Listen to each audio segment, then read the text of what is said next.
Festival 2021 ini. Sesi kali ini adalah masih sambungan dari satu rangkaian dalam 3 rangkaian acara, 3 rangkaian sesi sharing yang judulnya adalah belajar memahami modis, yaitu model bisnis. Kemarin sudah diawali oleh rekan saya, Mas Dani Kosasi, menerangkan apakah yang dimaksud dengan model bisnis secara umum. Nah, kali ini saya akan fokus kepada aspek finansial yang sesuai dengan jenis modis atau model bisnis kita, agar bisnis kita untung, bukannya buntung.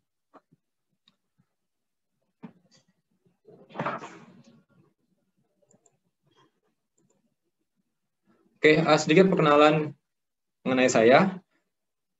Nama saya Berto Aditomo. Saya seorang profesional selama kurang lebih 18 tahun. 5 tahun di bidang sales marketing, 9 tahun lebih di bidang finance, accounting, financial management, dan 3 tahun di bidang pengendalian internal dari berbagai macam industri. Ada distributor alat musik, marketing communication agency, leasing, entertainment, jaringan supermarket, dan juga farmasi multinasional. Selain itu, saya sendiri adalah sejak 5 tahun lalu adalah trainer dan coach untuk design thinking dan strategic management di Innovasia dan Didik.co. Saat ini, semenjak tahun lalu, sejak pandemi, saya juga telah memulai beberapa usaha rintisan. Oke. Jadi, menu kita hari ini adalah, yang pertama, saya akan mengulas balik apa yang kemarin sudah disampaikan oleh rekan saya, Mas Dani Kosasi, mengenai kanvas model bisnis atau bisnis model kanvas. Yang kedua, saya akan fokus kepada bagian bawah dari bisnis model kanvas, struktur biaya atau cost structure, yaitu aktivitas bisnis apa saja yang akan memunculkan biaya. Dan selanjutnya juga saya akan ke kotak sebelahnya, yaitu aliran pendapatan. Dari mana kita mendapat pendapatan bisnis kita, dan apakah pendapatan itu punya potensi untuk diperluas. Yang keempat, saya akan membahas mengenai aspek paling penting dari bisnis yang kita mulai, yaitu aspek penting dan membosankan, yaitu pencatatan. Dan terakhir, saya akan tutup sesi hari ini dengan sedikit sharing mengenai jebakan-jebakan keuangan untuk usaha rintisan atau kecil yang sering ditemui, supaya usaha kita atau bisnis kita tidak menjadi layu sebelum berkembang. Kemarin, ya, sudah dijelaskan mengenai bisnis model kanvas, yaitu bagaimana kita membuat model dari bisnis kita sebelum kita memulai melakukan bisnis planning atau apapun terkait bisnis, sehingga kita bisa memetakan sebenarnya bisnis kita itu seperti apa sih, customer siapa, apa yang kita tawarkan, unsur-unsurnya apa saja, dan bagaimana hubungan antara unsur tersebut, biayanya apa saja yang muncul, dan kita mendapat penghasilan dari mana. Ya. Nah, bisnis model kanvas ini atau BMC, ini juga membahas hubungan logis antara setiap unsur dari model tersebut. Contohnya, seperti bila digambar, ada partner utama, aktivitas utama, value atau nilai yang kita tawarkan, dan customer segment itu tuh semua ada hubungannya. Bagaimana setiap komponen berhubungan, dan bagaimana model ini bisa menguji konsep bisnis kita, apakah memang baik, apakah memang bisa berjalan, apakah memang akan memberi keuntungan, dan juga bisa membantu kita untuk menguji. Kalau misalnya saya ingin mengubah sedikit atau menambah sedikit bisnis saya atau aktivitas bisnis saya, apa saja ya bagian lain yang ikut terubah, dan apa saja efeknya, pengaruhnya kepada struktur biaya, dan apakah perubahan itu bisa mengaruhi atau mungkin menambah aliran pendapatan atau revenue stream saya. Nah, jelas baik lagi, supaya kita ingat, ada 9 blok atau 9 kotak yang menyusun bisnis model kanvas, yaitu pertama segmen pelanggan, Kedua, nilai yang ditawarkan yaitu produk atau jasa kita. 3, saluran atau bagaimana cara kita menyampaikan nilai tersebut kepada pelanggan. 4, hubungan dengan pelanggan. 5, aliran pendapatan. 6, sumber daya kunci yang kita miliki. 7, aktivitas kunci yang kita lakukan untuk menghasilkan nilai tersebut. 8, partner-partner kunci dengan siapa kita bekerja sama sehingga nilai tersebut dapat tercipta. Dan terakhir adalah struktur biaya dari aktivitas-aktivitas kita tersebut. Nah, bisa kita lihat seperti ini hubungannya. Nilai yang kita tawarkan ada di tengah, ya. Sebelumnya tentu itu dimulai idealnya dengan riset kepada segmen pelanggan kita, apa saja sih produk dan jasa apa sih yang mereka butuhkan.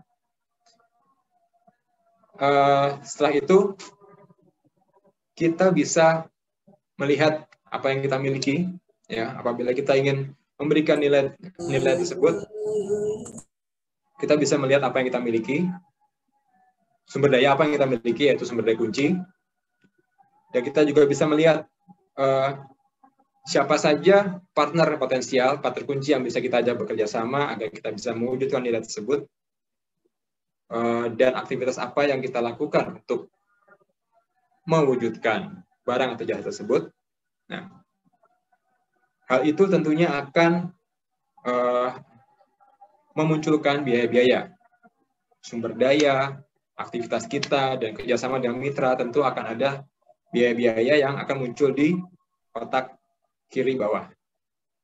Nah, di sisi kanan, setelah kita memiliki produk atau jasa tersebut, bagaimana kita akan mendeliver jasa tersebut kepada customer kita sehingga nilai yang kita tawarkan bisa diterima melalui kanal atau saluran, baik toko, kios yang dimiliki, atau jasa antar, dan lain sebagainya. Bagaimana kita membina hubungan dengan customer, kita bisa melihat apa saja yang kita miliki, apakah kita membina hubungan dengan langsung, tatap muka, atau melalui akses digital, sosial media, Instagram account, Facebook, atau apapun. Dan tentu saja, dari penyampaian nilai tersebut, kita bisa menghitung atau melihat, memperkirakan aliran pendapatan yang akan kita terima, itu apa saja, dan kira-kira dari mana saja. Kemarin sudah diberikan contoh-contoh nyata mengenai bisnis yang sedang berjalan yang menggunakan BMC ini, ya. Ada taman bermain, ada kios pangkas rambut, ada warung kopi atau kafe. Kali ini saya tambahkan satu usaha yang cukup real, yaitu usaha panganan atau catering rumahan yang mungkin setahun belakangan ini selama pandemi, selama orang ada di rumah semua, banyak sekali yang bermunculan seperti ini. Entah itu sebagai sampingan karena punya waktu cukup banyak di rumah, atau mungkin sebagai usaha untuk bertahan karena kehilangan pekerjaan atau kehilangan bisnis. Gak apa-apa, kita bisa anggap itu semua adalah usaha yang potensial. Kita bisa lihat nanti bagaimana kita mencoba mengembangkan itu, memantapkan itu menggunakan bisnis model Canvas. Nah, mengenai sekolah, ya, kemarin sudah dibahas secara umum mengenai hubungan masing-masing blok ini. Saya akan lebih fokus kepada biaya yang dihasilkan, biaya yang muncul, dan pendanaan yang potensial untuk diterima. Sekolah kita semua tahu, tentunya ada tempat yang harus dimiliki, ada peralatan sekolah, ada guru-guru, ada karyawan administrasi, dan ada, karena ini adalah TK, taman bermain, ya, ada barang-barang yang mesti dikonsumsi seperti snack, makan, minum, dan sebagainya. Nah, di sini kita tulis ada sewa tempat, jelas ya, itu biaya. Peralatan mengajar itu juga biaya, ya. Gaji karyawan jelas itu biaya. Berasal dari mana? Berasal dari para guru dan karyawan administrasi dan karyawan pembantu lainnya. Consumables atau barang-barang konsumsi jelas, itu juga sumber biaya. Promosi. Tentunya aktivitas bisnis membutuhkan promosi. Kalau kita lihat dari peta ini, mungkin kita heran. Ini promosi hubungannya kemana kira-kira? Tadi penataan mengajar berhubungan kepada pendidikan anak. Terus, oke, saya coba dengan ini, kursor. Gaji karyawan berhubungan dengan tenaga pengajar. Gaji karyawan juga berhubungan dengan guru dan pendidik. Consumables berhubungan dengan kurikulum dengan pendidikan anak. Sewa tempat, di sini ada yang kurang ditulis, ya, adalah tempat, lokasi, itu ada sumber daya juga. Promosi, kira-kira untuk ini kemana hubungannya? Dari mana? Kemana kita bisa promosi? Saya melihat itu ada di sini. Asosiasi Guru dan Pendidik ini adalah tempat yang cukup baik untuk mengadakan promosi mengenai aktivitas kita. Oke, sekarang contoh berikutnya adalah aliran pemasukan. Sekolah, kita semua mungkin cukup familiar. Ada uang sekolah bulanan. Karena ini adalah taman bermain, biasanya untuk 3 tahun, jadi playgroup, TKA, TKB. Ada uang pangkal untuk 3 tahun. Lalu juga ada uang gedung setiap tahun, atau uang kegiatan setiap tahun ditagih. Nah, yang menarik adalah di customer segment, di segmen customer kita ini ada, karena ini adalah sekolah berbentuk Montessori ya, ada customer segment yang orang tua dengan anak berkebutuhan khusus. Misalnya anak dengan spektrum autism, spektrum speech delay, atas bahasanya. Nah, ini juga adalah pasar potensial untuk sekolah tersebut mengadakan pelatihan kepada orang tua atau murid atau orang tua calon murid bagaimana menghandle anak dengan kebutuhan khusus. Itu antara lain. Nah, selanjutnya usaha geria cukur. Ya. Partnernya jelas, para tenaga tukang cukur atau kapster. Kebetulan geria cukur itu banyak yang sifatnya kerjasama, jadi ada satu yang mempunyai brand yang sudah cukup punya nama di lokasi tertentu dan menawarkan pihak lain, mau nggak membuka cabang baru atas nama saya, itu adalah brand owner-nya, itu adalah key partner juga. Aktivitas yang dilakukan adalah tentunya jasa perawatan rambut, ya, segala macam bentuknya, pangkas, ukir rambut, cuci rambut, cat rambut, masker wajah, tonik dan pomade, atau mungkin cukur jenggot. Sumber daya utamanya tentunya kiosnya, skill si kapster, dan juga peralatan kapster yang memungkinkan customer untuk menghabiskan waktu bersantai dengan nyaman di kios tersebut. Biaya yang muncul untuk kios, ada sewa dan kontrak lokasi, sewa lokasi. Peralatan kios dan cukur itu harus dibeli. Dan kadang-kadang alat-alat cukur tersebut harus diservis secara teratur, itu juga biaya.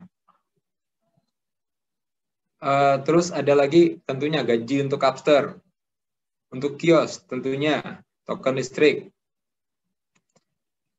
Perlengkapan cukur, kebersihan dan perawatan rambut kita harus membeli, karena itu barang habis pakai seperti shampoo, tisu, sabun mungkin. Itu biasanya disediakan oleh key partner kita. Jadi ini biaya yang muncul dari key partner kita. Ada juga usaha tambahan, yaitu kita bekerjasama dengan operator jasa atau penjualan barang lain, misalnya outlet laundry.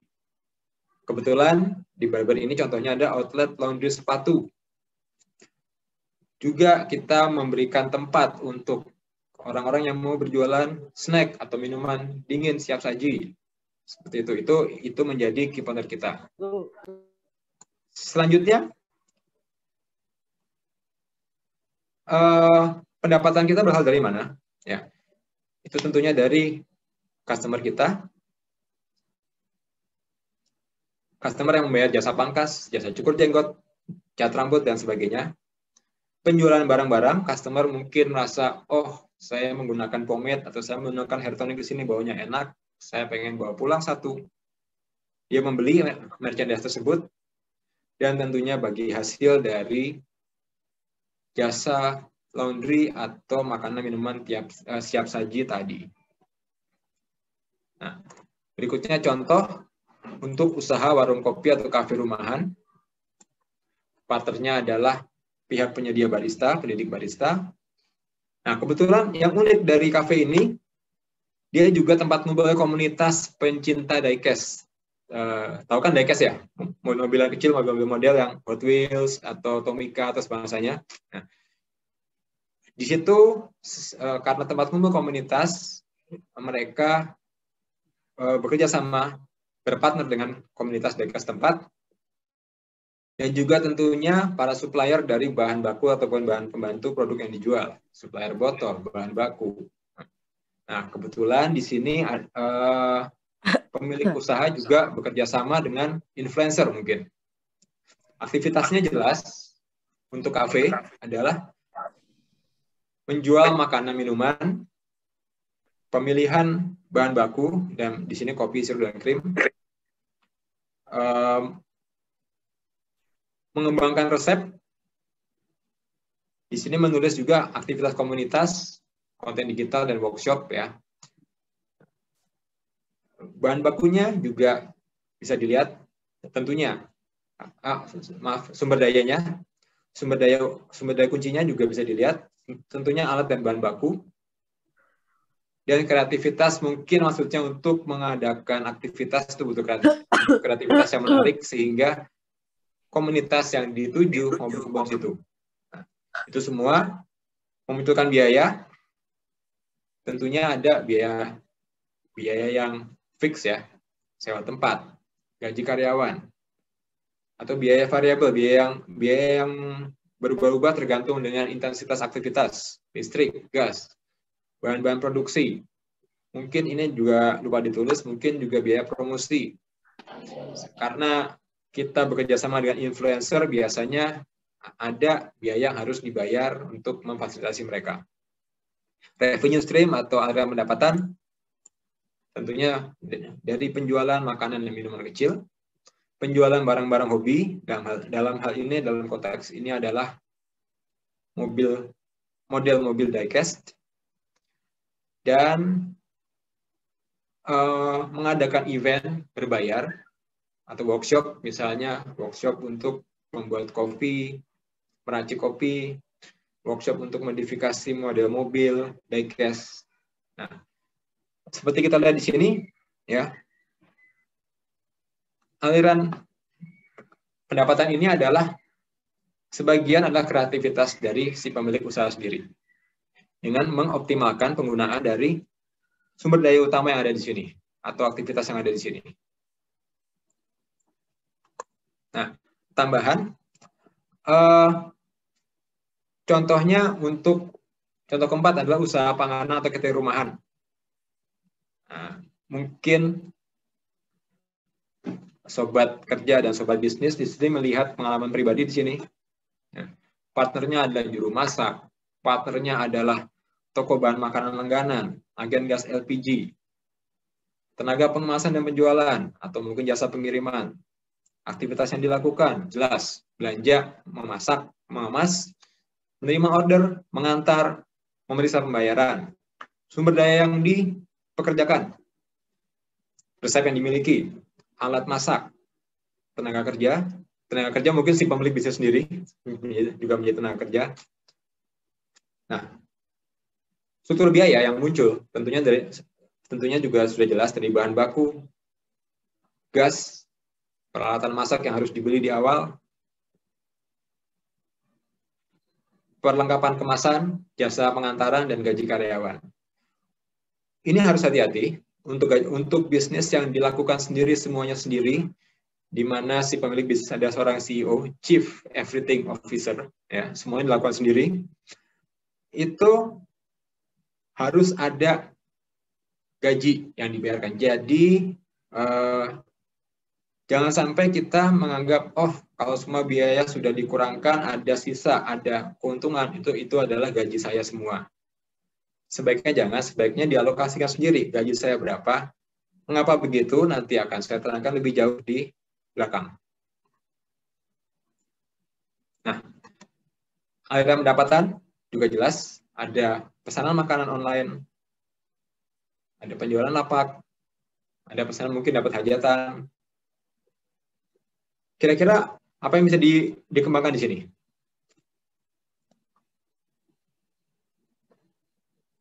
Dari model ini juga ada pemilik bisnis mempunyai media sosial, chat, dan testimoni. Mungkin dia punya channel YouTube, mungkin dia punya akun Instagram, atau mungkin akun TikTok.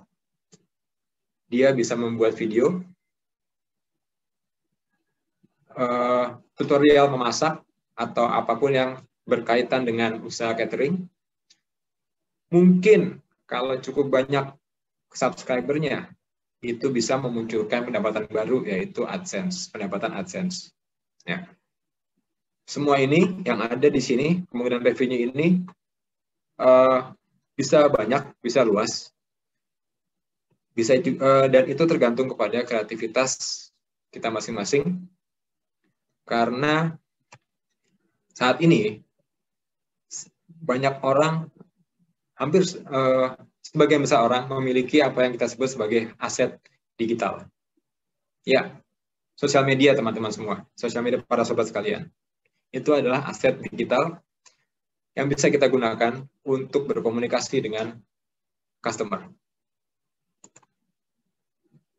Oke, mungkin untuk kelas balik materi kemarin ada yang mau bertanya, satu pertanyaan mungkin?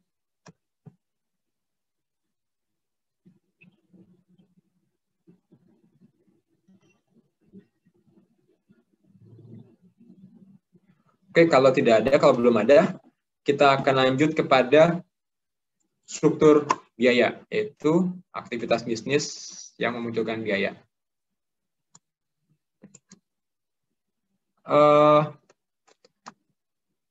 Dari bisnis tadi, saya akan tutup sisi sebelah kanan, kita akan fokus pada sisi sebelah kiri. Yang di tengah adalah apa yang kita sampaikan, apa yang kita tawarkan ke customer, nilai yang kita berikan, bisa macam-macam. Rambut yang rapi, pendidikan anak, kopi yang lezat, atau makanan hantaran yang sehat. Mitra kunci adalah kepada siapa kita bekerja sama, aktivitas utama yang kita lakukan untuk mewujudkan nilai. Sumber daya kunci adalah, secara singkat kita bisa sebut sebagai aset yang kita miliki. Yang tiga-tiganya itu akan memunculkan biaya. Nah, ini bertiga ini harus ada hubungannya. Saya tadi sudah memberikan contoh, ya. Jangan sampai kita menulis, membuat model, terus begitu ditanya, ini biaya ini dari mana? Kok nongol biaya seperti ini? Atau ini kita ada aktivitas seperti ini, kok tidak ada biaya yang mewakili? Kira-kira apa? Atau kok sumber daya ini bisa dipakai, misalnya disebut sumber daya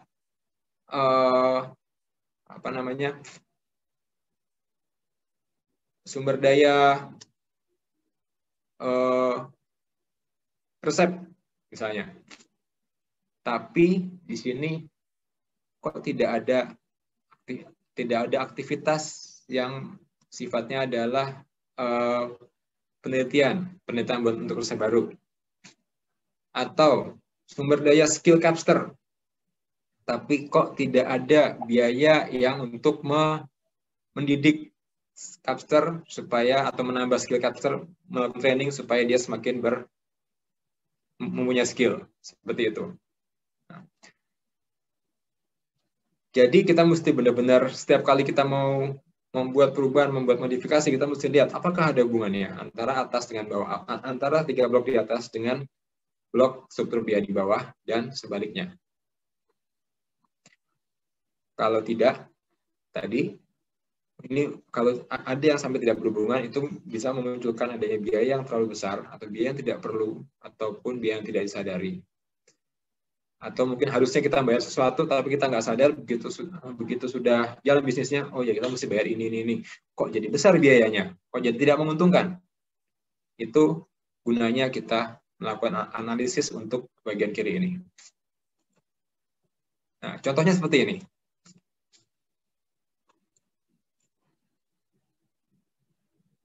Contoh usaha gerai cukur, kita ada mitra kunci yaitu pemilik brand, pemilik nama. Namanya ada Mr. Humble Barbershop. Biaya apa yang muncul dari situ? Dengan kita bermitra dengan beliau, orang ini, biaya apa yang muncul? Kita akan mendapat supply, perlengkapan cukur, kebersihan, perlengkapan perawatan. Yang tentu mesti kita bayar ke dia. Peralatan capster, kita membeli dari dia. Royalti, kita mesti bayar. Penyusutan peralatan capster. Apa itu penyusutan? Kenapa harus disusutkan? Untuk saat ini, kita anggap itu ada biaya dulu. Bagaimana dan kenapanya akan saya jelaskan lebih lanjut. Terus, mitra kunci berikutnya, capster. Biaya apa yang terkait? Ada gaji. Kita mungkin harus memberikan dia BPJS, atau mungkin ada yang harus memberikan dia tempat tinggal, tempat menginap, atau menyediakan makan, yang lain sebagainya. Terus selanjutnya, ada aktivitas kunci. Aktivitas kunci jasa perawatan rambut. Biayanya apa aja? Tentunya tadi, perawatan rambut tergantung pada capster. Capster membutuhkan biaya, gaji capster, dan lain sebagainya tadi. Perawatan rambut tergantung pada perlengkapan yang dimiliki. Perlengkapan yang dimiliki harus kita beli dari si mitra tadi. Selanjutnya, kios. Kita punya sumber daya kunci berupa kios. Biaya apa yang terkait? Kita harus kontrak, harus sewa lokasi. Terus amortisasi. Apa lagi nih amortisasi ini? Untuk apa lagi nih? Oke, nggak apa, kita telan dulu aja, nanti akan saya jelaskan di belakang. Token listrik. Nah, mungkin kita beli sewa kios tanpa listrik, ya. Kuota WiFi. Mungkin kalau misalnya kita mempunyai CCTV untuk memantau bisnis, tergantung pada internet. Ya, jadi harus ada kuota WiFi. Peralatan kios sendiri, meja-meja, tempat duduk, kamar mandi, itu juga harus ada, itu mengeluarkan biaya. Penyusutan, lagi-lagi ada lagi makhluk ini nih, nanti akan kita jelaskan. Biaya servis, tentunya kios harus berkala di servis, AC harus diservis setiap 3 bulan misalnya. Itu adalah komponen biayanya. Berikutnya, sumber daya berikutnya, skill capster. Tadi sudah dijelaskan, gaji capster, bonus capster, BPJS. Mungkin perlu ditambahkan pelatihan. Ya. Pelatihan capster juga biaya. Kalau kita mau membuat capster kita tetap punya skill yang mumpuni, dia harus dilatih secara rutin. Peralatan capster, ya ini adalah misalnya kursi cukur, atau alat potong, clipper, mungkin hair dryer, dan sebagainya. Itu juga harus, itulah biaya yang harus kita beli, ya. Dan juga ada penyusutan. Biaya servis, semua peralatan seperti alat listrik itu juga harus diservis secara teratur. Ada juga jika kita bekerjasama dengan operator jasa penjualan jasa atau barang lain, ya, outlet laundry, outlet makanan siap saji, biayanya adalah barang dagangan atau bagi hasil, tergantung kesepakatan. Tapi itu adalah bukan usaha utama, jadi kita taruh di belakang. Ya, ini semua komponen struktur biaya ini bisa kita masukkan ke kotak yang ada di bawah di struktur biaya. Nah, kita kembali ke tadi yang kita tunda tadi, biaya non-kas. Apa ada biaya non-kas? Ada. Itu adalah biaya yang bukan pengeluaran kas, tapi adalah besaran berkurangnya masa pakai atau hak guna dari aset atau dari sumber daya yang kita miliki. Contohnya, Tadi, amortisasi sewa lokasi, penyusutan peralatan, amortisasi biaya franchise, dan lain-lain. Logikanya adalah aset kita bisa banyak, bisa berupa barang, fasilitas sewa, hak pakai franchise, misalnya memakai nama Mr. Humble tadi selama sekian tahun. Itu memiliki umur, usia pakai terbatas. Aset bisa rusak, fasilitas itu bisa habis masa kontraknya, hak juga bisa habis masa kontraknya. Dan pada saat itu habis, pada batas itu, aset itu sudah tidak bisa digunakan, harus diganti atau harus diperbaharui. Makanya, misalnya contohnya kita menyewa kios selama setahun.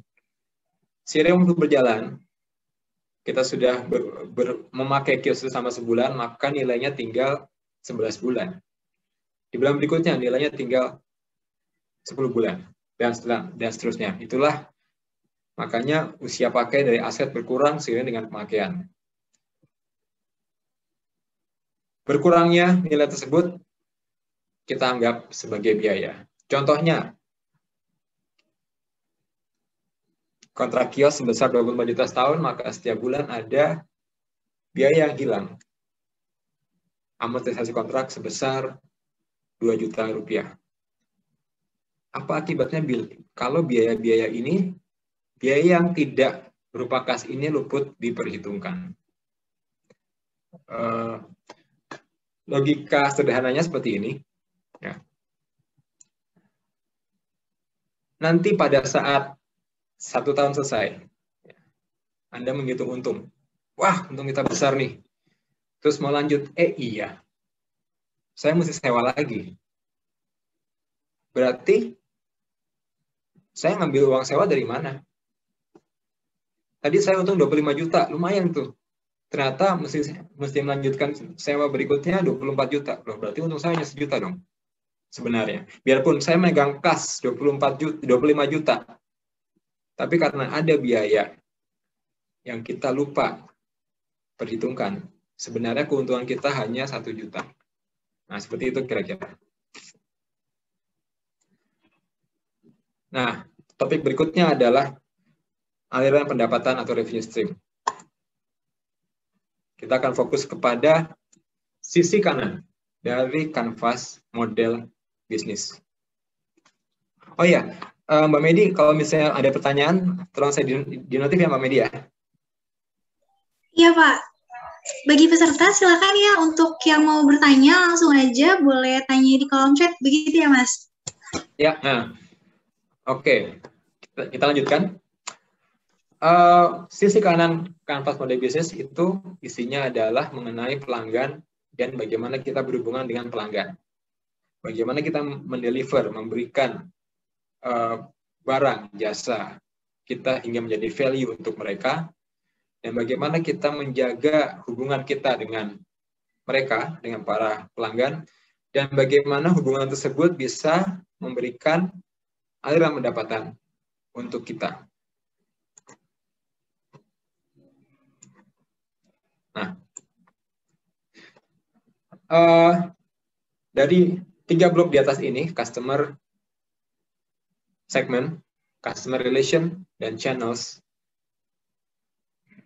Kalau misalnya kita mau menganalisis apabila itu sudah jadi dan kita bisa menganalisis, ya, sangat mungkin untuk dibuat perluasan dari apa yang bisa kita tawarkan kepada para customer.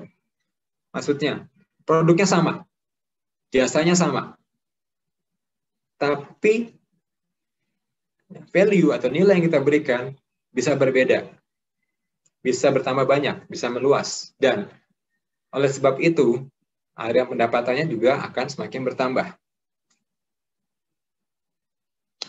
Dan sebaliknya mungkin, misalnya, kita sudah mendata, sudah menulis area pendapatan bisnis saya kira-kira A, B, C, D, E.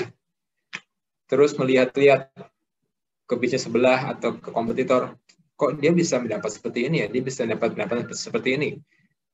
Kok dia bisa mendapat pembayaran untuk jasa lain yang saya tidak dapat. Dari mana asalnya? Nah, itu kita bisa mengutak-utik, melihat-lihat dari 3 blok di atas ini, customer relation, customer segment, dan channels. Contohnya berikut ini. Nah, usaha gria cukur atau barbershop. Kita lihat di sini, segmen pelanggannya adalah warga pria di sekitar lokasi kios di Depok. Pria yang melintas di jalan raya tempat kios berada, Jalan Raya Pitara, baik pemotor maupun pejalan kaki. Kenapa bukan pengendara mobil? Karena nggak ada parkiran. Misalnya seperti itu. Jadi spesifik ke para pemotor atau pejalan kaki. Atau pria remaja dan dewasa yang tinggal di sekitar situ, atau yang melintas, yang peduli dengan gaya rambut kekinian dan produk rambut yang bagus seperti tonik, pomade, atau cat rambut, atau mungkin masker wajah. Itu bisa kita perluas menjadi pria penggemar hair art, misalnya. Orang yang suka rambutnya diukir-ukir menjadi macam-macam gambar, ya. Atau mungkin ada pria-pria penggemar cosplay, atau yang ingin menjadi bergaya macam opa di drakor. Dengan potongan rambut tertentu, dengan warna tertentu, mereka bisa memesan satu paket. Tentunya, biayanya atau apa yang mereka bayar lebih besar daripada yang hanya mengharapkan potongan atau perawatan rambut standar. Seperti itu. Nah, contoh lain, hubungan pelanggan. Ya. Yang sudah ada adalah loyalty card. Anda potong di situ 5 kali akan mendapat bonus sekali potong gratis misalnya. Medsos yang bisa langsung chat dengan pemilik atau admin. Keakraban personal dengan capster. Seperti biasa kan, capster adalah orang yang ramah, yang selalu ngajak ngomong, dan sebagian besar enak untuk diajak bicara. Bisa kita tambahkan, perluas. Mungkin kita bisa membuka YouTube channel. Mungkin si capster bisa membuat video. Entah video tutorial atau konten biasa. Intinya dia menceritakan gimana aktivitasnya. Dan mungkin akan ada banyak subscriber yang pada akhirnya bisa memberi aliran pendapatan baru. Atau yang tadinya hanya chat dengan admin, bisa dibuat supaya bisa chat langsung dengan capster. Mas, saya akan potong besok jam sekian, saya minta gaya seperti ini ya, tolong diusahakan. Yang jawab langsung capsternya. Itu bisa diperluas seperti itu. Nah, kanal sendiri. Saat ini hanya kios, tempat memberikan pelayanan, orang harus datang ke situ. Mungkin saja jika capster ditambah, ada layanan jemput bola, barbershop on call, untuk radius 5 km. Tentunya itu layanan ekstra, bisa memunculkan revenue yang lebih premium. Nah, seperti ini contohnya. Tuh. Yang tadinya aliran pendapatan hanya pembayaran jasa pangkas, cukur jenggot, cat rambut, masker wajah biasa, atau penjualan hair tonic and pomade, atau bagi hasil jasa laundry dan minuman makanan siap saji, dengan pengembangan 3 kotak yang di atas, itu bisa menjadi ada jasa premium, hair art, cosplay, opa drakor, misalnya. Atau pembayaran jasa premium panggilan, house call, untuk cukur di rumah. Mungkin untuk orang tua-tua yang belum berani untuk keluar rumah karena masa pandemi. Atau untuk mereka yang emang gerakannya terbatas, bisa. Atau selain penjualan hair tonic and pomade, bisa menjual skincare. Tentunya kerjasama dengan provider skincare, produk skincare. Terus tadi, dengan ada channel pada medsos, akan bisa jadi mendapat revenue dari iklan, AdSense. Atau mungkin saat ini ada banyak website, ya, seperti yang saya tahu, Job2Go ini di websitenya juga ada materi-materi training, ya. Ada lagi website internasional, misalnya Coursera, itu juga memberikan materi-materi training, ada yang gratis, ada yang berbayar. Didik.co juga ada materi-materi training, video-video training, ada yang gratis, ada yang berbayar. Mungkin bisa membuat materi training untuk menjadi capster atau barber pemula, intermediate, atau expert, terus diposting di situ bekerja sama dengan pemilik website, dan barber mendapat royalti dari setiap kali video tersebut diputar. Itu juga bisa. Merchandise online, itu juga bisa. Selain hanya menjual di tempat untuk hair tonic, pomade, skincare, kita bisa menyediakan itu online, Tokopedia, Bukalapak, dan lain sebagainya. Nah, seperti itu. Jadi ini terlihat ya, dari kita mengutak-atik sedikit sini, kita sedikit kreatif di sini, aliran pendapatan yang tadi hanya 3, bisa berkembang menjadi berapa nih? 1, 2, 3, 4, 5, 6, 7, 8, 9. Banyak. Banyak itunya. Semakin luas kemungkinannya. Nah, tapi ada hal yang harus diperhatikan. Ya. Perlu ikan kecil untuk menangkap ikan besar. Perlu investasi, entah uang, dana, entah waktu, entah tenaga yang diberikan untuk bisa mendapat, untuk bisa mengembangkan aliran pendapatan. Itu satu. Dan pada saat investasi itu, perlu dipastikan jangan sampai karena kita berinvest ke situ, akhirnya bisnis utama yang sudah berjalan menjadi kurang diperhatikan dan terganggu atau bahkan menurun, amit-amit berhenti hanya karena kita mengejar ikan besarnya. Jangan sampai. Yang kedua, perubahan bagian kanan bisnis model tadi, revenue, harus diimbangi dengan oleh bagian kiri. Misalnya, kita akan membuka YouTube channel, akan memproduksi video-video tutorial atau konten. Tentunya ada investasi yang harus dibuat, ada sumber daya baru yang harus diperoleh, sumber daya kunci, misalnya peralatan video recording, atau skill video editing, atau mungkin ada key partner baru yang harus kita ajak kerjasama, kamera operator, atau video editor, dan lain sebagainya. Dan juga tentunya bagian kiri harus disesuaikan, bawahnya juga harus disesuaikan. Biayanya berapa? Jangan lupa. Jadi intinya pada akhirnya, jangan lupa agar kiri, kanan, bawah, semua menyambung, semua bisa dijelaskan, semua tidak ada yang terputus. Pertanyaan yang muncul dari satu sisi atau dari satu blok bisa dijawab oleh jawaban yang ada pada blok yang lainnya. Seperti itu. Kalau itu terjadi, maka bisnis model kita akan solid dan valid. Nah, selanjutnya, ini satu hal terpenting yang cukup melelahkan dalam aspek keuangan, mungkin agak membosankan, yaitu pencatatan. Tapi gini, dunia usaha, dunia bisnis rintisan, itu bisa dianalogikan dengan perjalanan di alam bebas, perjalanan hiking. BMC kita, bisnis model kampus kita adalah peta perjalanan, peta. Perjalanan kita sendiri itu adalah usaha yang dijalani.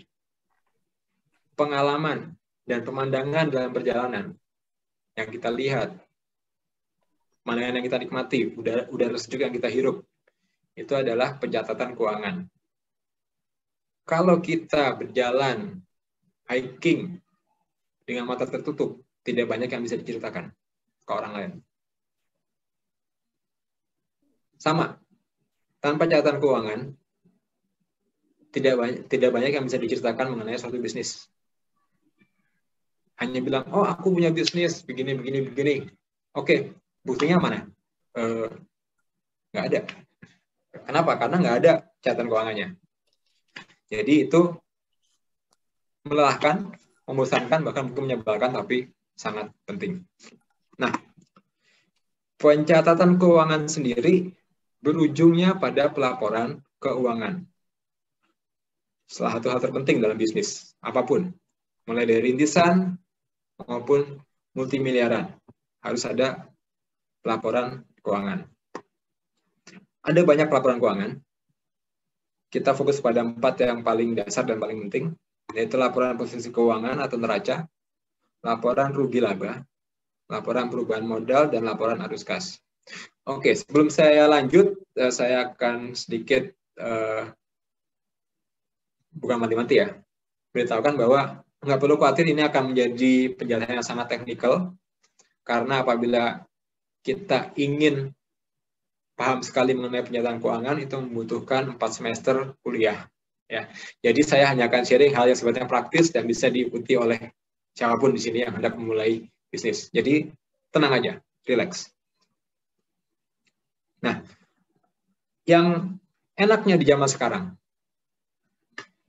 aplikasi itu ada banyak sekali, baik berbayar maupun gratis. Ya, itu bisa menggantikan sampai titik tertentu pengetahuan akuntansi yang mungkin untuk sebagian orang cukup jelimet. Tapi aplikasi adalah aplikasi. Dia tidak bisa berpikir sendiri, dia hanya tools, alat bantu. Tetap ada dasar pengetahuan yang harus dimiliki dan dipahami oleh semua pemilik bisnis, yang antara lain adalah menjadi bahan dari 4 laporan ini.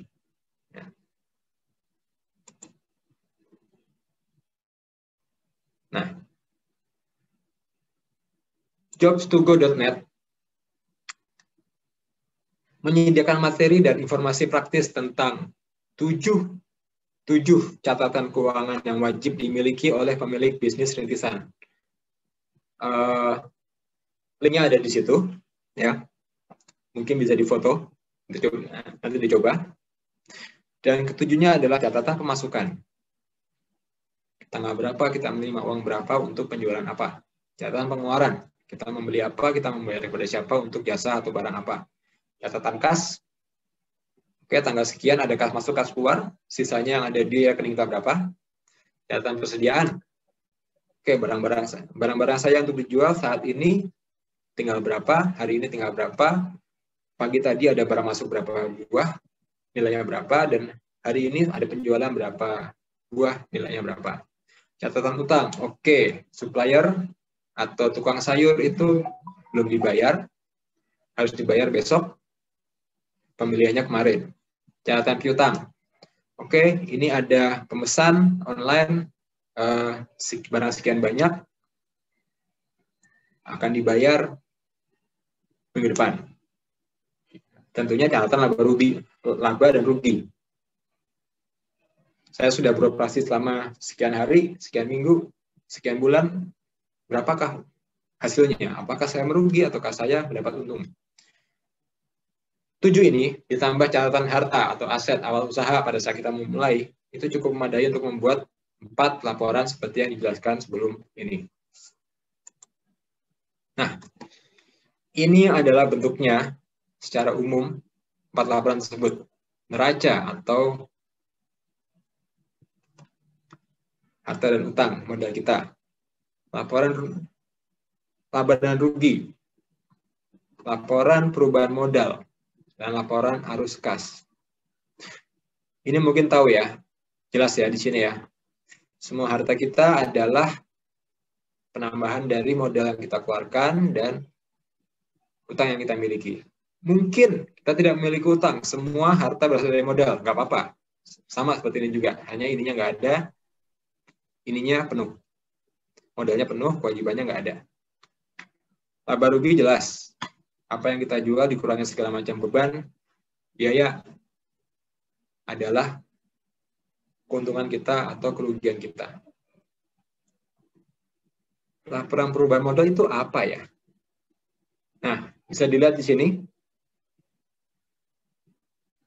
Pemegang saham atau pemilik perusahaan atau siapapun yang memiliki usaha, ya, yang bekerja sama, entah itu bentuknya saham betulan atau CV atau mungkin hanya keluarga secara informal, store uang, itu kita sebut pemodal. Ditambahkan, misalnya usaha itu sudah berjalan selama sekian periode, sudah ada labanya, ditambahkan laba, ditambahkan dengan laba tahun berjalan, atau kalau misalnya merugi, dikurangi rugi, dikurangi dengan pembagian laba tahun itu apabila ada laba yang dibagikan kepada para pemodal, adalah modal akhir kita, hasilnya. Nah, selain 3 ini, ada satu lagi yang sangat penting, yaitu laporan arus kas. Kas masuk, kas keluar. Oke, saya tekankan. Ini mungkin mirip ya, sebenarnya arus kas dengan laba rugi. Mungkin teman-teman sudah ada yang pernah membuat laporan laba rugi yang sifatnya kas, jadi mirip-mirip, tapi sebenarnya berbeda karena tadi ada yang kita sebut sebagai penyusutan. Itu adalah beban yang tidak berupa kas. Ini laporan arus kas yang saya tunjukkan di sini kompleks, ya, karena ada kegiatan investasi, yaitu penjualan aset atau pembelian aset baru. Ada juga aktivitas pemodalan, ya, di mana kita ada penyetoran penambahan modal atau penerimaan utang atau pelunasan utang. Tapi ini adalah sifatnya adalah kas masuk, kas keluar ke dalam usaha. Nah,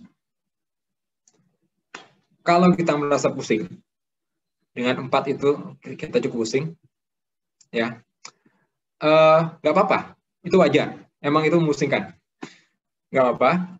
Untuk awal usaha kita bisa fokus cukup pada 2 laporan ini. Dan 8 yang tadi ya, 8 catatan itu ada 8 catatan tadi, itu jangan lupa. Tapi yang kita fokus adalah 2 laporan ini. Laporan laba rugi dan laporan arus kas. Untuk laporan lainnya dan untuk pengetahuan akuntansi pada umumnya, bisa dialokasikan waktu dan sumber daya untuk dipelajari lebih lanjut. Nah,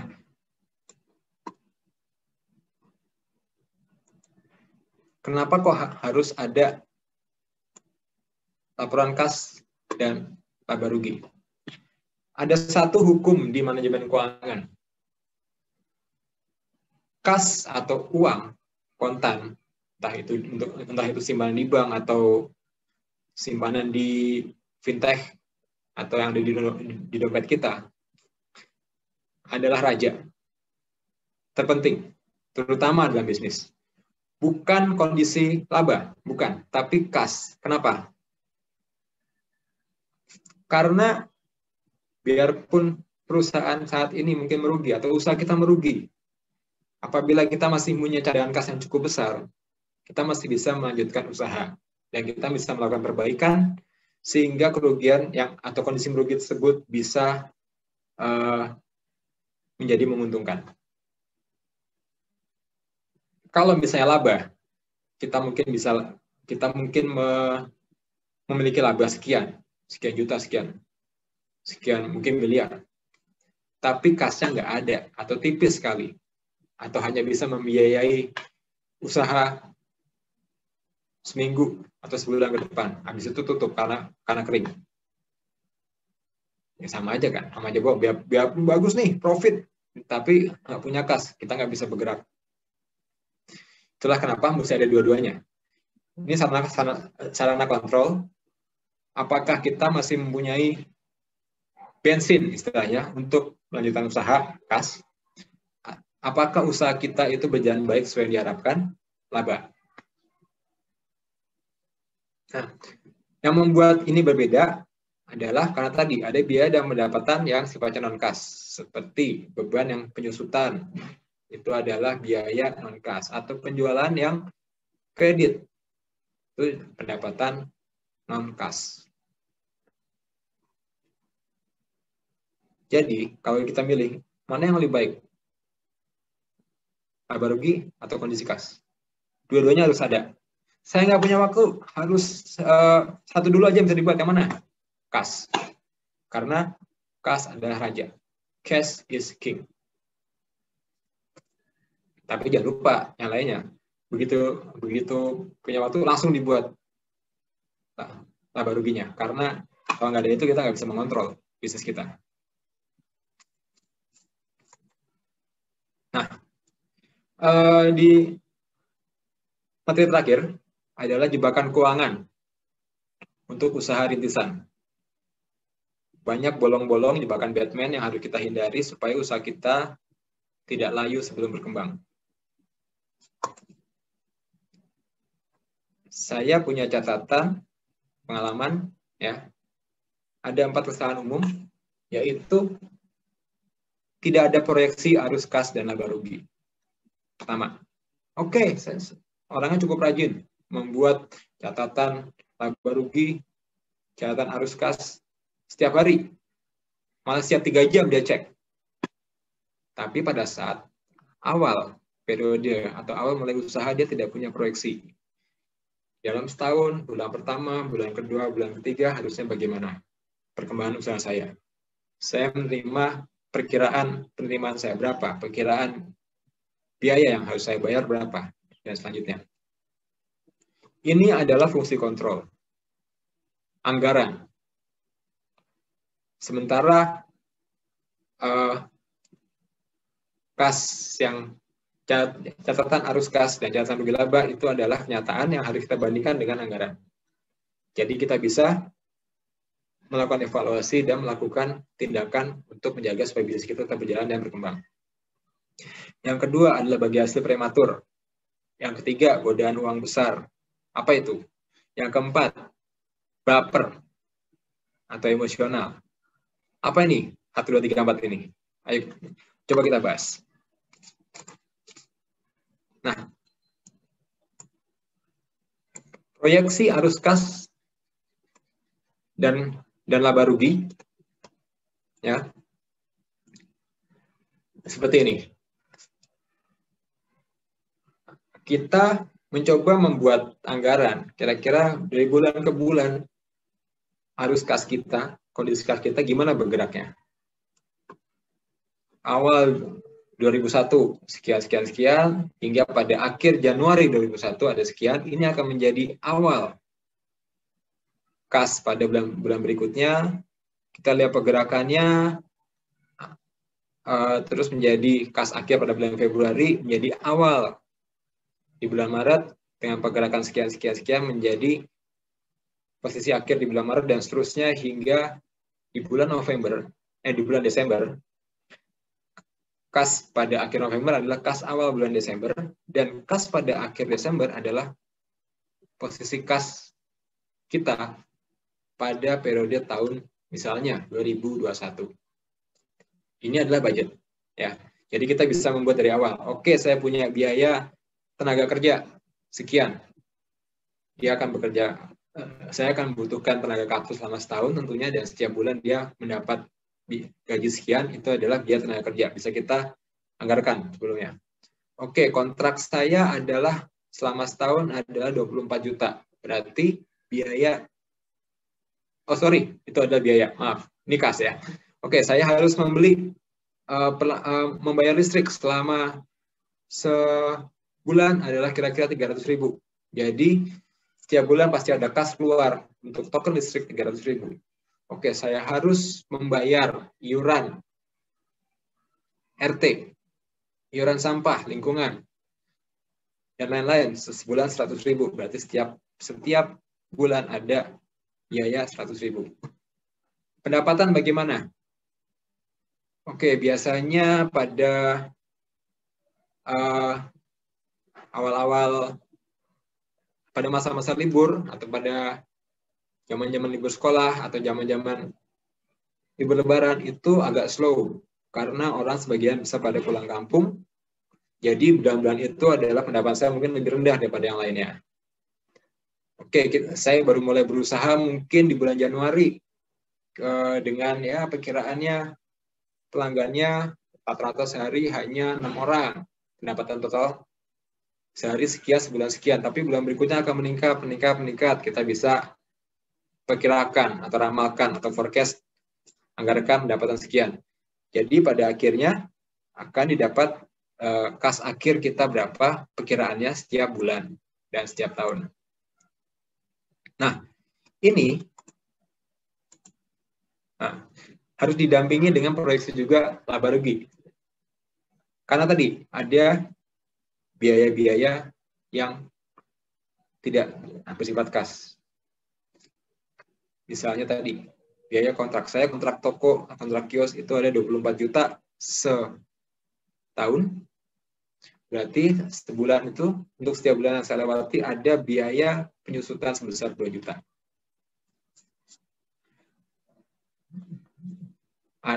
Saya di awal usaha itu membeli kursi cukur 2 buah, dan itu masa pakaiannya ada 3 tahun, dan nilainya pada saat saya beli ada 10 juta, maka 10 juta itu harus dibagi menjadi 12 bulan kali 3 tahun. Berapa setiap bulan biaya penyusutannya? Nah, seperti itu. Nanti kita akan melihat perkiraan laba atau rugi usaha setiap bulan. Nah, bedanya dengan yang kas adalah ini putus di setiap bulan. Karena laba rugi usaha tidak menjadi pendapatan di bulan berikutnya, bukan. Jadi setiap bulan berdiri sendiri. Nanti pada akhir tahun, itu tinggal diakumulasi menjadi laporan laba rugi 1 tahun. Nah, apa gunanya proyeksi kalau hanya proyeksi? Tentunya selain laporan proyeksi, kita juga harus mendampingkan juga laporan aktual. Saya punya perkiraan di bulan pertama adalah kas masuk saya sekian. Ternyata kok hanya sekian. Wah, apa yang salah ini? Apakah mungkin capture-nya kurang baik, atau kurang komunikatif, atau mungkin promosinya kurang gencar, jadi pelanggannya kurang, atau malah mungkin saya perkiraan baru akan penuh kapasitasnya di bulan ke-6. Tapi kok di bulan ketiga sudah ngantri-ngantri pelanggannya. Oke, berarti saya harus menambah capture baru. Yang tadinya saya anggarkan di bulan ke-6, saya harus nambah di bulan ketiga, dan sebagainya. Itu kita bisa tahu informasi itu dari saling membandingkan, saling menyandingkan proyeksi dengan laporan aktual. Proyeksi aktual, proyeksi aktual.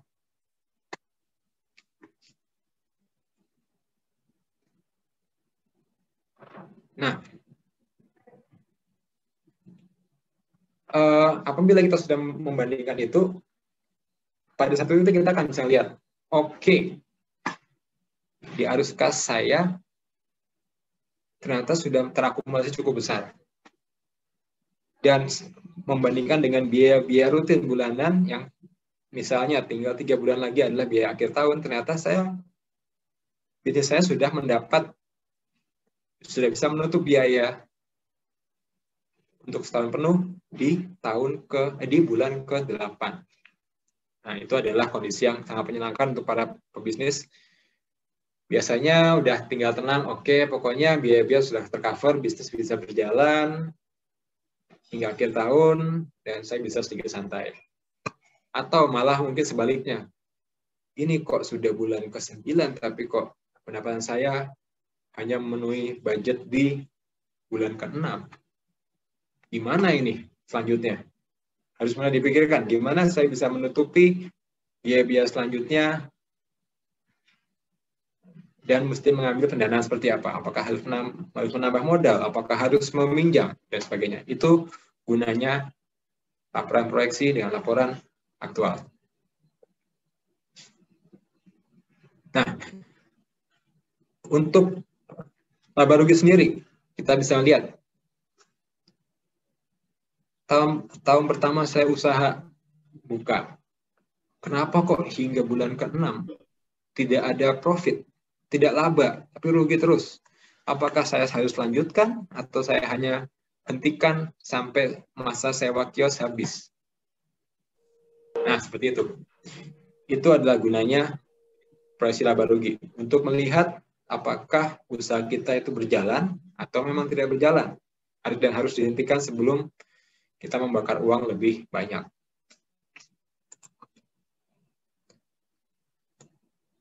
Kesalahan kedua, Jebakan kedua, bagi hasil prematur.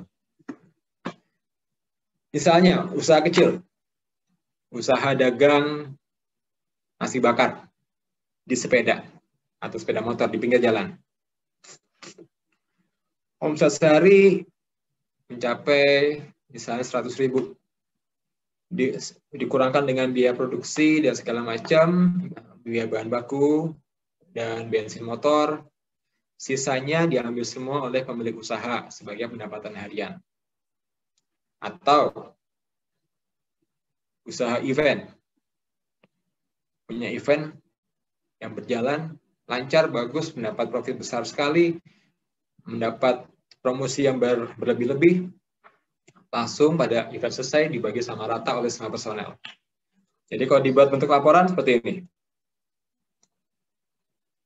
Pendapatan dikurangi biaya sama dengan laba rugi pemilik.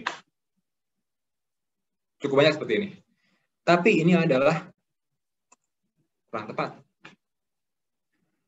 Kenapa kurang tepat? Karena pemilik usaha itu bukan karyawan. Pemilik usaha bukan orang yang terlibat dalam usaha, walaupun orangnya sama.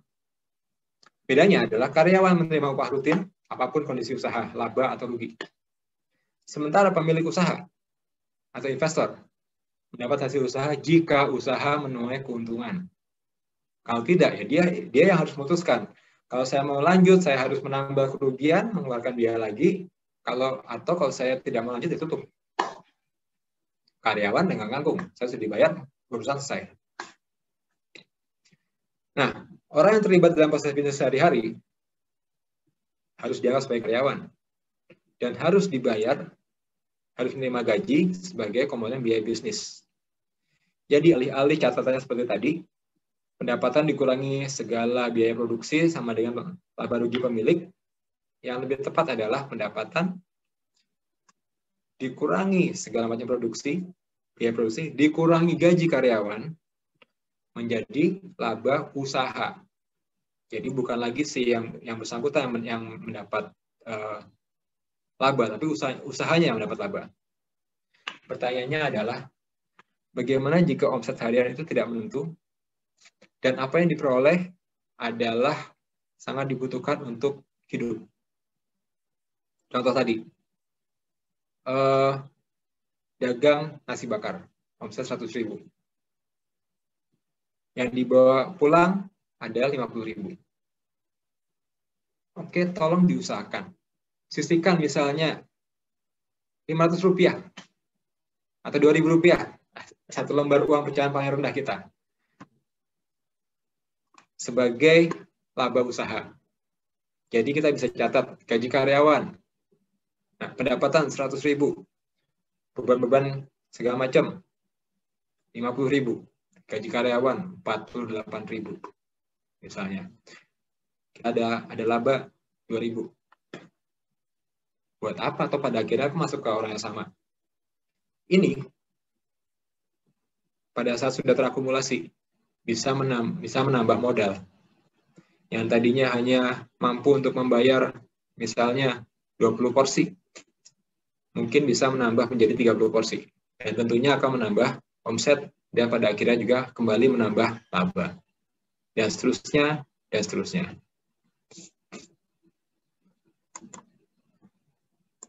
Nah, itu tadi adalah godaan yang kedua. Sekarang godaan yang ketiga. Godaan uang besar. Apa maksudnya uang besar? Ya, mirip dengan kasus sebelumnya, yang tadi event organizer yang tahu-tahu mendapat event besar dan mendapat laba sangat besar dari sponsorship dan lain sebagainya. Ya. Kemudian profitnya ya sudah dibagi rata habis. Wah, duitnya gede nih, asik, cepat kita bagi, habis itu kita bisa plesir, kita jalan-jalan. Padahal itu adalah usaha. Ya. Dan itu tidak dimasukkan ke dalam laporan kas. Langsung kita pakai. Langsung dibagi rata. Misalnya itu dimasukkan ke dalam laporan kas. Yang tadi, oke, ada sekian. Tahu-tahu di posisi kas akhir ada jumlah besar. Oh, ternyata ini sudah bisa menutupi setahun. Oke, benar. Nggak apa, kita mau agak santai. Tapi, oh ternyata setelah dihitung-hitung dengan proyeksi pengeluaran ke depan, ini hanya bisa menutupi hingga bulan ke-8 nih setelah gaji kita dibayar. Oke, berarti jangan santai dulu. Kejar dulu proyek yang lain, cari proyek yang lain. Kita kerja keras sampai minimal biaya setahun tertutup. Itu godaan uang besar yang pertama, tidak masuk ke sini. Godaan kedua, untuk uang besar. Wah, kita udah jago nih. Bikin event profitnya 2M. Makasih Mas, 2M. Kita bikin event profitnya 2M. Habis itu, ya udah kalau gitu kita sibuk aja cari yang gede-gede. Ngapain sih yang kecil-kecil? Capek doang. Tapi lupa kalau misalnya untuk mengincar produk besar itu, sumber dayanya juga besar. Ya. Sisi kiri itu juga harus diperhatikan. Sumber daya dan partnernya juga mungkin beda. Besar, harus ditambah, harus ada muncul biaya juga yang baru. Padahal kalau kita tetap fokus pada event-event kecil, yang sebelah kiri nggak usah ditambah, revenue juga tetap mengalir. Itu kedua. Terus, asik nih kita dapat profit gede banget, sekarang ada kas gede banget, kita mau coba yuk ekspansi usaha-usaha lain. Tapi modal bisnisnya lupa disesuaikan. Ya udah, akhirnya bakar uang, duitnya habis.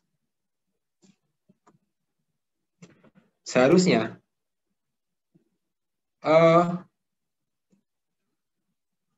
semua hasil yang diperoleh harus dimasukkan ke dalam mekanisme kontrol tadi. Proyeksi kas, proyeksi laba rugi, dan disandingkan dengan kenyataan. Jadi kita bisa melihat, oke, ternyata keuntungan kita di bulan ke-6 ternyata sudah memenuhi target keuntungan kita selama setahun. Atau, wah, kita masih harus mengejar lebih banyak lagi karena kita masih, kalau gini terus kita masih akan merugi pada akhir tahun. Jadi kita bisa tahu tuh, bisnis kita sebenarnya kuat apa enggak. Kita juga harus lihat kembali ke bisnis model usaha. Oke, kok 4 bulan ini kok kita rugi terus ya? Kita kok nggak untung-untung? Berarti apa nih yang bisa dikulik di model kita nih? Supaya kita bisa menambah aliran pendapatan, menambah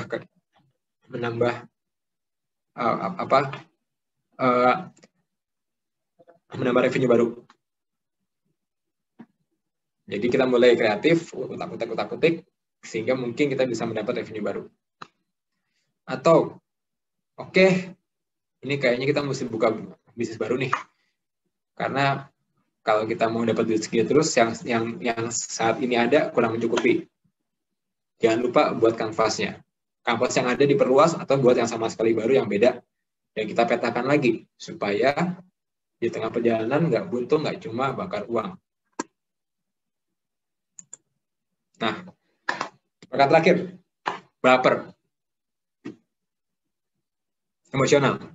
Kasus lain, dapat profit besar lalu merasa, aduh kok bisnis kita jelek sih, tempatnya kurang representatif lah, terus kalau kita ke klien kok kelihatannya kurang enak dilihat, terus komputernya kok lemot dan lain sebagainya. Langsung semuanya di-upgrade, tampilan, fasilitas, peralatan usaha. Padahal kita ngomong soal bisnis itu logika.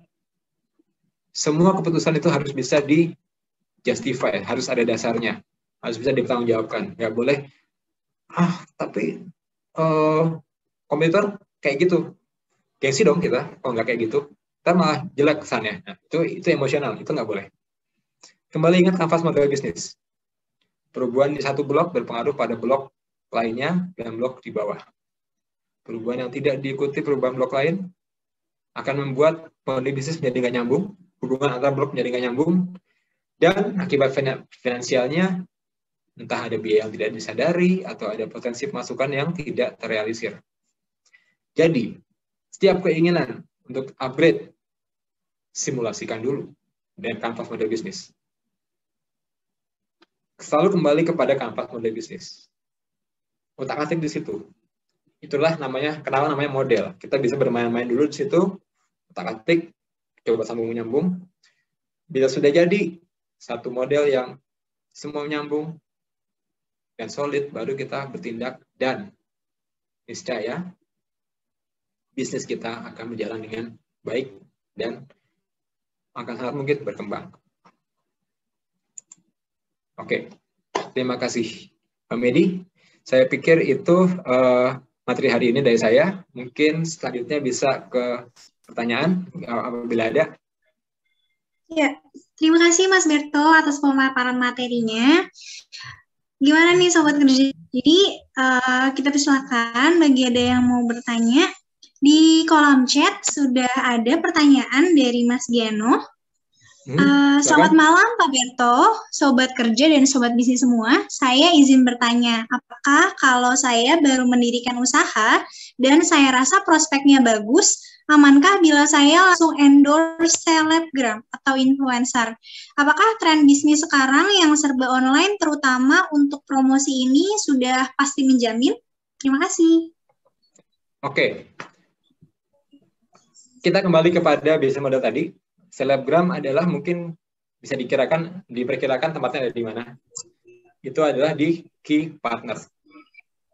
Tentunya itu mengeluarkan biaya. Nah, aman apa enggaknya, atau apakah kita mampu atau tidaknya, itu tergantung dari biaya yang akan muncul. Apakah kita sanggup untuk membayar, dan apakah dengan selebgram itu value yang muncul ya dari produk atau jasa kita akan bertambah atau akan bisa menambahkan revenue di sebelah kanan. Timbangannya itu aja. Misalnya selebgram itu emang sangat-sangat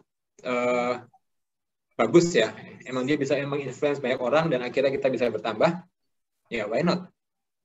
Atau saya nggak tahu orang ini bagus apa enggak, tapi saya punya budget sekian, ya udah coba aja dulu kontak terbatas 1 bulan. Bagus lanjut, nggak bagus cut. Dan mengenai tadi apa? Media kedua mengenai sosial media ya. Iya, apakah tren bisnis sekarang yang serba online, terutama untuk promosi ini, sudah pasti menjamin keuntungan? Online itu kan berarti membutuhkan sesuatu yang offline, delivery. Ya, itu aktivitas pertama kita, aktivitas kunci kita, delivery, nilai. Itu juga menimbulkan biaya. Lagi-lagi, untung apa enggak itu tergantung biaya yang muncul. Berapa?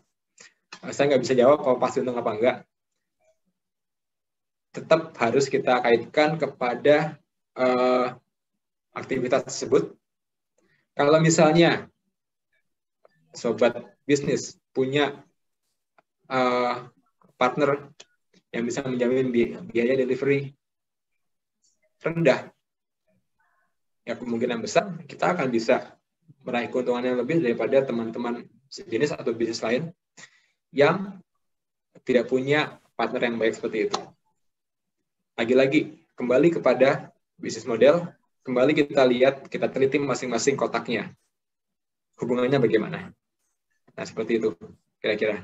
Semoga menjawab pertanyaan. Ya. Gimana Mas Giano? Semoga menjawab pertanyaan ya Mas Giano. Ada lagi yang ingin ditanyakan? Silakan. Mumpung pembicara kita pada malam hari ini keren banget.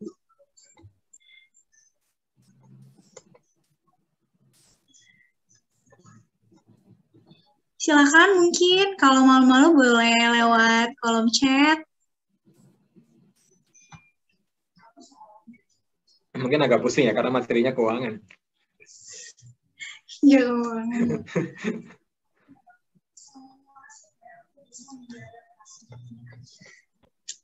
Yuk, silakan Sobat Kerja, gimana?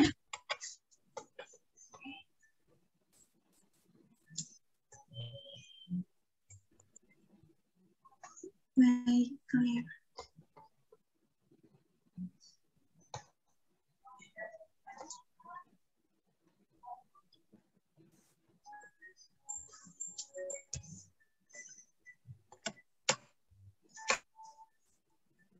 Bagaimana? Ada yang masih ingin bertanya? Kita masih ada waktu nih.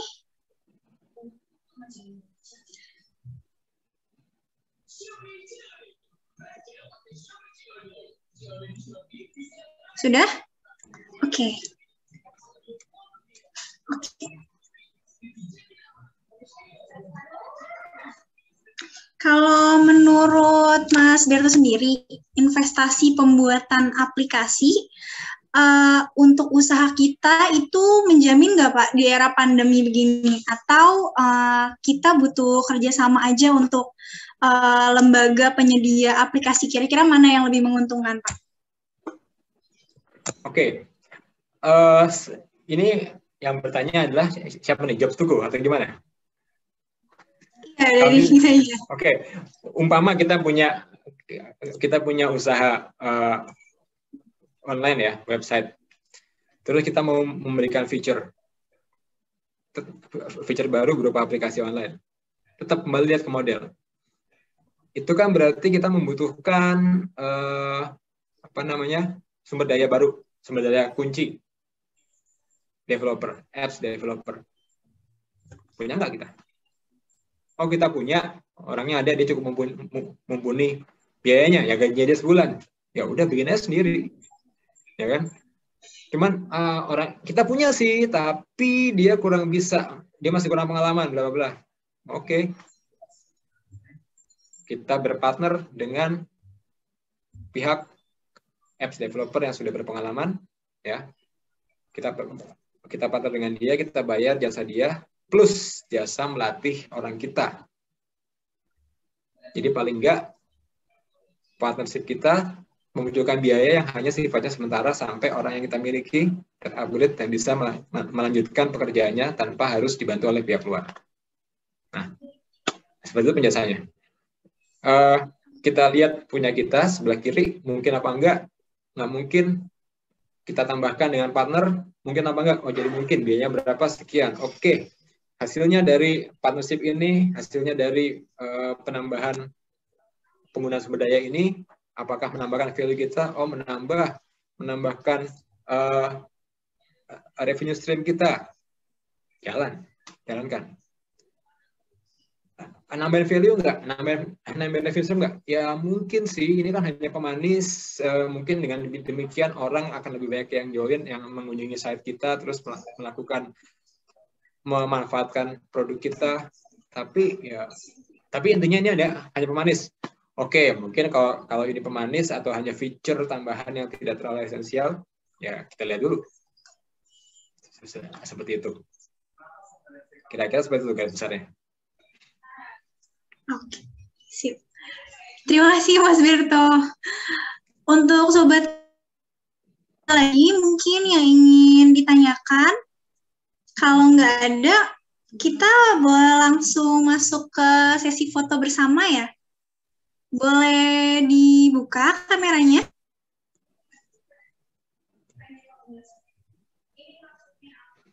Yuk, mungkin kita tunggu sebentar. Tanya dong satu lagi. Silakan Pak. Silakan Pak Iksan. Apa kabar nih? Kayaknya teman lama nih. Iya, betul. Baik. Oke, mau nanya ini aja. Kalau kita mulai model Canvas nih, kita di awal bisnis tuh fokus sisi kiri apa sisi kanan ya? Terus nanti kalau kita sudah bertumbuh tuh fokusnya sisi kanan apa sisi kiri? Atau memang harus gimana gitu? Itu aja sih. Thank you. Itu sama aja gini, Mas Iksan. Saya punya anak balita. Saya akan melatih dia tangan kanannya doang, atau tangan kirinya doang, atau berjalan dulu. Nah, kayak gitu kira-kira. Okay. Kita nggak bisa satu-satu, harus semua sekaligus, karena itu model. Karena itu semua adalah gambaran atau peta usaha kita. Kita nggak bisa ngelihat, gue mau lihat peta bagian utara dulu deh, yang selatan, timur, barat, ntar dulu. Nggak bisa, ntar jadinya aneh. Gitu kira-kira. Oke, thank you. Nah, itu aja cukup. Bagaimana Mbak Medi? Silakan. Terima kasih Bapak. Oke, itu saja pertanyaan terakhir. Kalau gitu bisa kita mulai sesi foto bersamanya. Boleh dinyalakan kembali ya kameranya. Oke, sudah ada Mas Edward. Tadi Mas Dani, Francisca, ya. 1, oke, sudah. Mulai ya. 1, 2, 3. Oke. Terima kasih kepada Sobat Kerja yang sudah antusias mengikuti webinar malam hari ini, dan tentunya terima kasih juga kepada pembicara kita pada malam hari ini, Mas Berto, untuk pemaparan materinya. Menarik sekali ya Sobat Kerja. Semoga pemaparan materi kita pada malam hari ini dapat memberikan manfaat bagi kita semua. Mungkin sebelum kita tutup acara kita pada malam hari ini, bagi Sobat Bisnis dan Sobat Kerja yang sudah hadir hari ini, jangan lupa untuk mengisi form untuk mendapatkan elektronik sertifikat ya, yang sudah tersedia di kolom komen. Itu saja dari kami pamit undur diri. Terima kasih. Wassalamualaikum warahmatullahi wabarakatuh. Terima kasih. Terima kasih Mas Berto.